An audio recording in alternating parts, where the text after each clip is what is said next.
Good morning. I'm Jeff Davis, Executive Director of the MSU Alumni Association. It's my pleasure to welcome all of you this morning to Bulldog Bites, our virtual speaker series featuring MSU faculty, staff, researchers, alumni, and students. Today's installment of Bulldog Bites is implementation of a food security organization in the Mississippi Delta. Today's featured speaker is Mr. Mayukh Datta, a junior at MSU studying chemical engineering with a minor in environmental economics. Mayukh is part of the MSU Engineers Without Borders and the Climate Reality Project. He hopes to attend graduate school following his studies at MSU for environmental policy so that he can return to Mississippi to focus on environmental justice advocacy. Joining Mayukh is Dr. Keisha R. Johnson, an assistant professor in the Department of Sociology here at MSU. Her research interests are in social inequality, criminology, and food insecurity.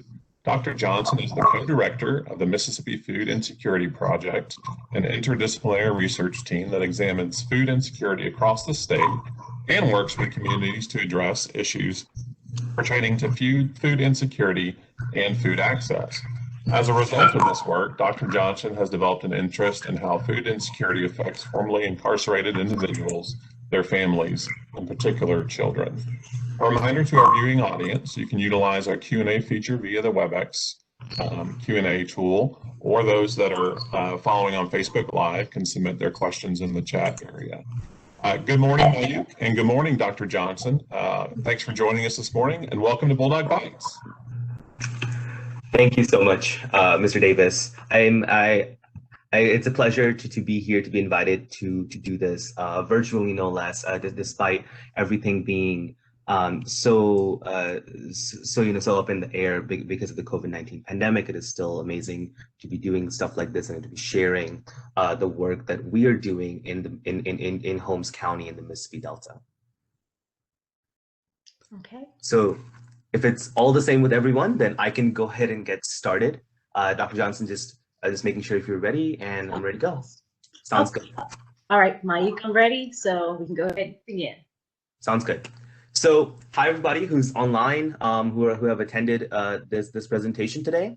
Again, my name is Mayukh Datta. I am a chemical engineering student here at Mississippi State. As Mr. Davis mentioned, I am extremely passionate about the human side of environmentalism and how to make sure that everybody has equal access to broadly speaking, the environment. So that goes to food, energy, and water.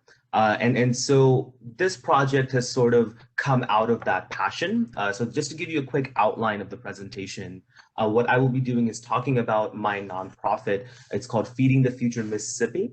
And I will be sort of giving you sort of a background of how we got started, where it is implemented, the crisis that's going on in the community, and how we are working every day in and day out to resolve that crisis.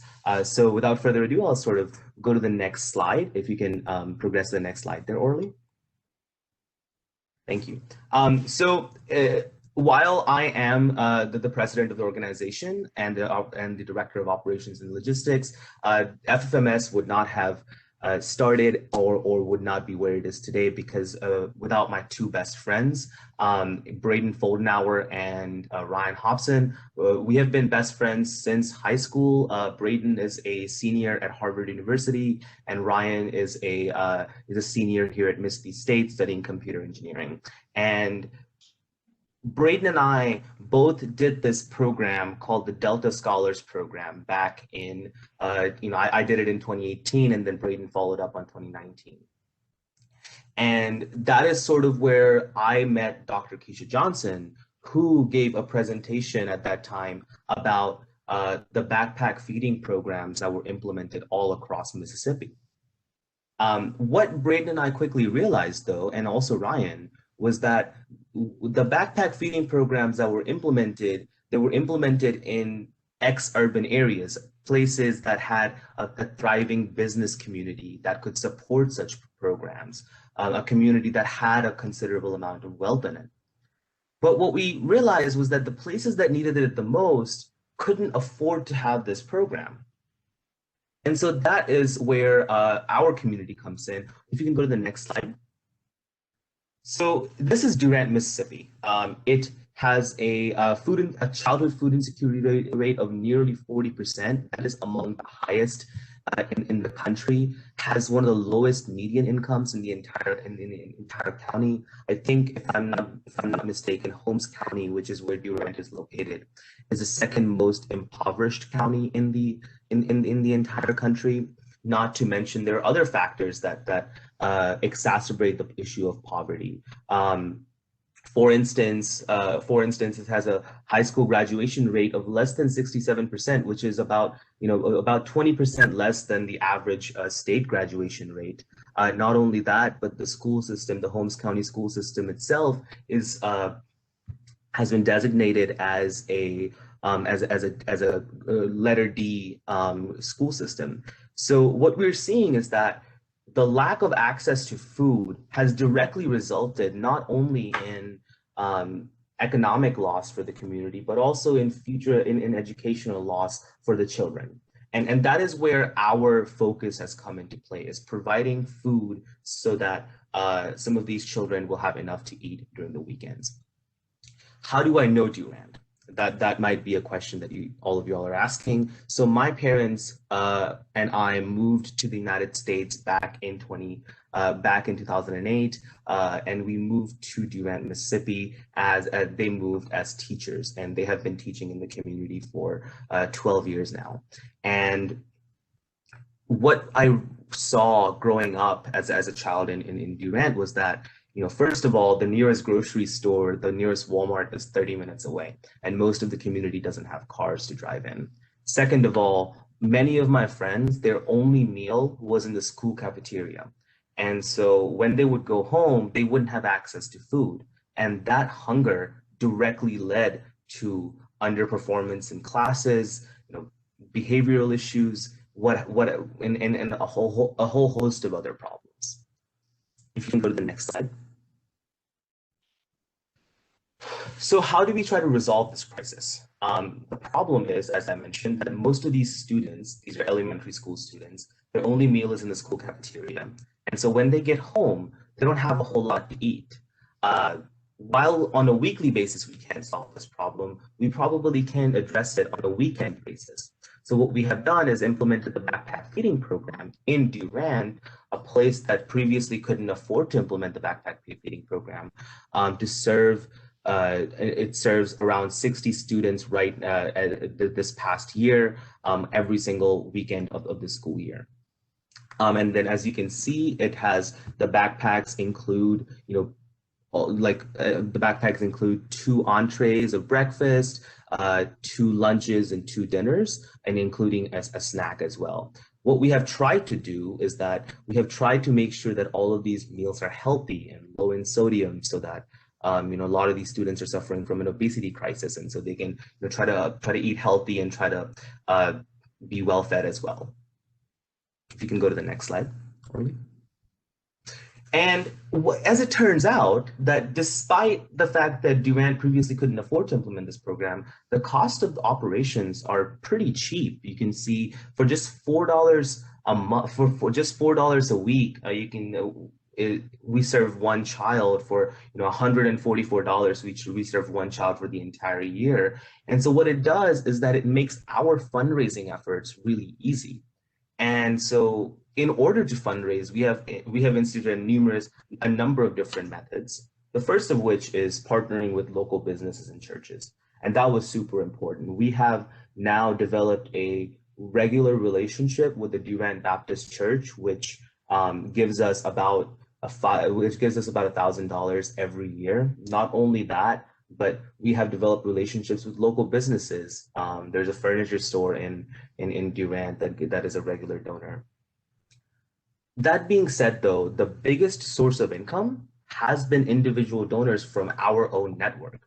And that is what Braden, Ryan, and I bring to the table.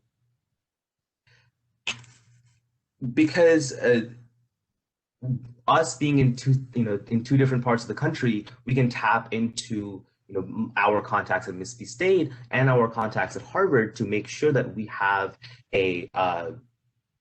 enough funds for every year. Now, this does lead into some problems that I'll get into here in a few slides, but that is just our fundraising model.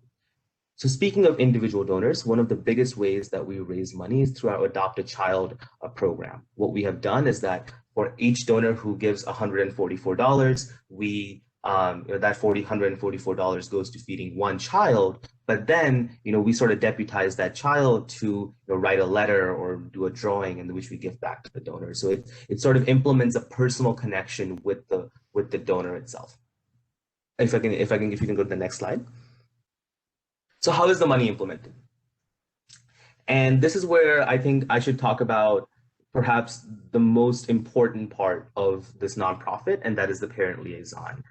You see her in this picture here, that's Miss Emma Butler. It is probably fair to say that without Miss Butler, we wouldn't be doing anything. She is the backbone of this nonprofit.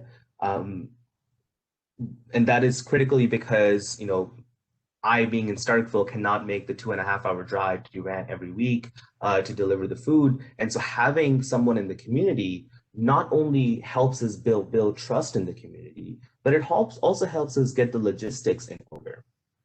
And so what Ms. Butler does each week is that she discreetly delivers the backpacks to the students. So sometimes that involves, calling the students to the front office, or as we saw during the pandemic when all the schools were shut down, Ms. Butler actually utilized her own vehicle or the school vehicle to deliver the backpacks to each household. That way we maintained privacy and we ensured that each student got their meal.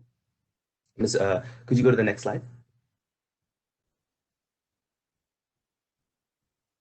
Okay, so we started this program back, like I said, as in 2019. It started out as a pilot program that I'll talk about here in a minute. Since then, there have been over, you can see how we have tried to advertise our program. Not only just 13 Adopt a Student pledges just that first year, and then over 1,500 engagements on Facebook and 20 plus weekly website visits. And then I'll share the website link here in just a minute. But the most exciting part was that we had over 100 small contributions. And again, these ranged from $4 to all the way up till $500.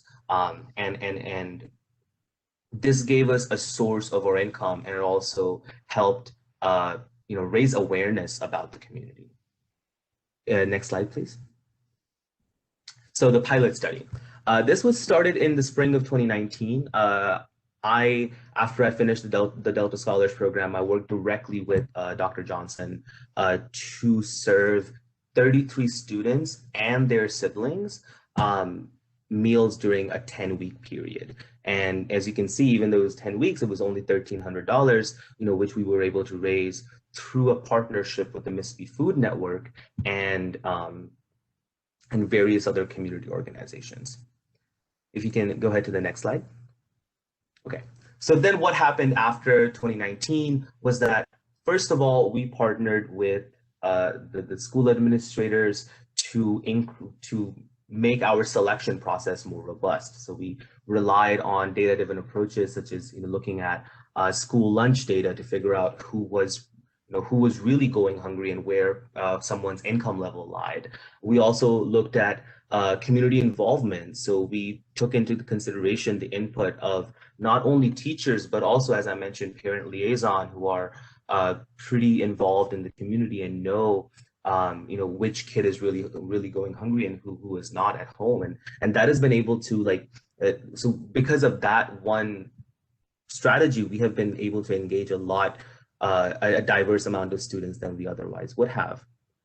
A critical step for us was getting the 501c3 started. We are a 501c3 organizations. It helps us partner with bigger organizations such as Kroger. And that has perhaps been the most exciting development that we have had in our 2-year journey, was that back in early 2020, we formed a partnership with Kroger that is still in continuation today. And that was because of Mr. Bobby Shackles from the Shackles Honors College to build a community garden in Durant. So this would be Durant's first community garden built and managed by its students and the community. Of course, because of as many things over the past year, that was stalled because of the COVID-19 pandemic. However, our goal this year is to restart that conversation and getting the construction started. If you can go to the next slide. A critical way that Kroger has been helping us out especially over the last year has been pandemic relief. One of the most exciting things that we did was that we got $1,000 grant from Kroger, and Braden, Ryan, and I went to the Kroger here in Starkville, and we bought the food, but also hygiene products, everything from feminine products to Germex and masks, and stationery, and we delivered it to the students and their families. And it's pretty important to understand here is that, one, you can clearly see from these pictures that the economic condition that some of these families live in. But a little bit more importantly, you can see that how hard the pandemic has hit them throughout the last year. Unemployment rate in Durant has risen exponentially, and as a result of that, the food insecurity crisis has also been exacerbated. If you can go to the next slide.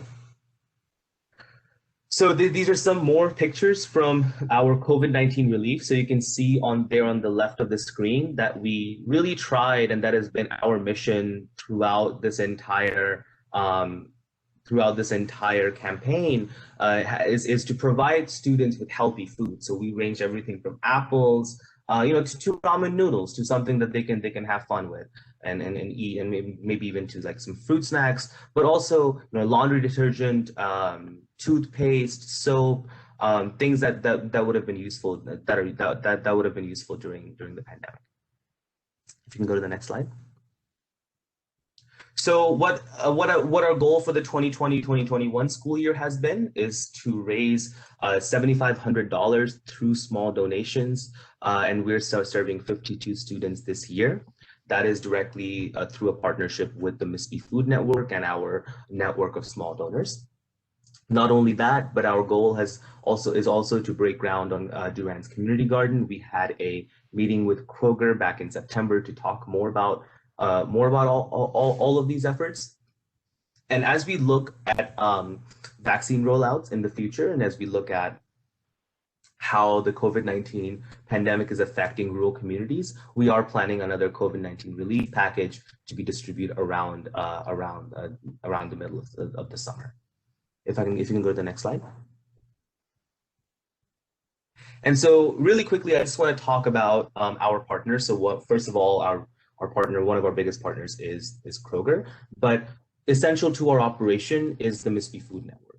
I'm sure a lot of the attendees are wondering, how do we get the food? Well, all of the funds we raise, we send to the MSU Food Network, who then distributes the food to us, and then we are the middleman between the MFN and the community. We make sure that the community gets the food every week. And then, of course, lastly is the Durant and Holmes County public school system that has been super supportive of our efforts. Next slide, please. And then lastly, as you can see, these are all the small donors, and I'm sure you can see like a lot of MSU students who have donated to our program. Not only that, but a lot of professors, including Dr. Johnson, who has donated to our program. And I think, like, while we have made the efforts to have partner organizations, without the network of donors, we would not be where we are today. That being said, we have always been, because we rely on a network of individual donors, we have always been in a constant fundraising crunch. If you can go to the next slide. And so, because of that fundraising crunch, our biggest goal for this year is to grow our student body, the number of students we serve, by 20%. We also have a goal to raise around $6,600 for the 2021-2022 school year. And as you can see, we have raised about a little bit under half of that. And again, like, for just $144, that goes to show that how cheap the cost of operations are. If you can go to the next slide. And so, like I mentioned, this is our phone numbers. This is my phone number is there at the bottom. And then you can also email us at feedingthefuturems@gmail.com. I would encourage everyone to go check us out on Facebook or find our website, feedingthefuturems at wixsite.com/ffms. It just, there we have a lot more resources and explanation about the food insecurity crisis in Durand. You can go to the next slide. So that is all I have. I'm excited to answer any questions that come up. And thank you so much for giving me this opportunity. Well, thank you for such a wonderful presentation, Mayukh. And we do have a few questions, so I'll go ahead and just read those for you. Okay, so how will this program continue once you graduated? Yeah, that's a good question. That's a question we get all the time. So this is why the community partnership has been so important. One of our biggest goals this year. First of all, it's critical to mention a couple things. One, I will still be here at Mississippi State for one more year. So we have one more year of leeway before we really have to before we really have to cross that bridge. But secondly, our community partnership has been super important for us. Ms. Butler and the superintendent of the Holmes County are on our board, and their input is taken into consideration whenever we make any decisions, fundraising or otherwise. And so what we hope to do in the future is to sort of transition the leadership from our hand to their hands. That being said, I think that it would still be I think it would still be beneficial for us to continue on the fundraising efforts by ourselves, just because our networks will continue to grow, and also we have more time on our hands than someone in the community might. I'm going to go ahead and stop sharing my screen. Okay. All right. So the next question we have is, how did you determine who receives the backpacks? Yeah, so like I said, first year it was sort of a committee-led approach. We formed a committee of teachers and counselors and the parent liaison. But next year we took the following years and years since then, we have taken a more data-driven approach, and we have sort of supplemented that with community input. So all the data comes from the central office in Holmes County, which every year they look at which students are in the most critical need based on school lunch data that is acquired from the households every year.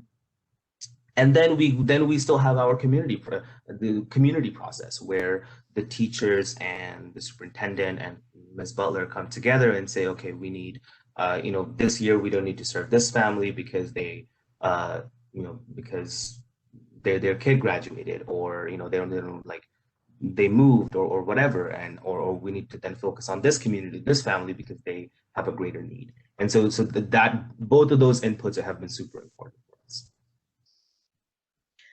All right, so another question that's in the chat is there a foundation account set up for people to give to? Is it like a community foundation? I'm assuming this person is referring to MSU, a foundation account through the university. I'm not sure. Could we get some clarification on that, please?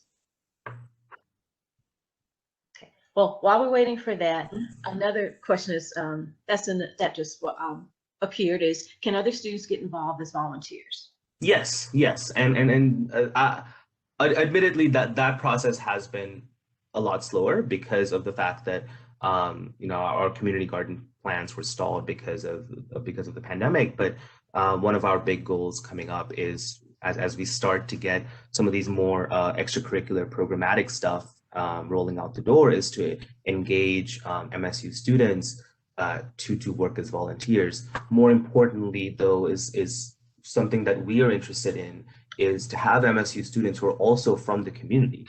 I think it's critical for Durand to know that their horizons are not just Holmes County. It's so much bigger than that.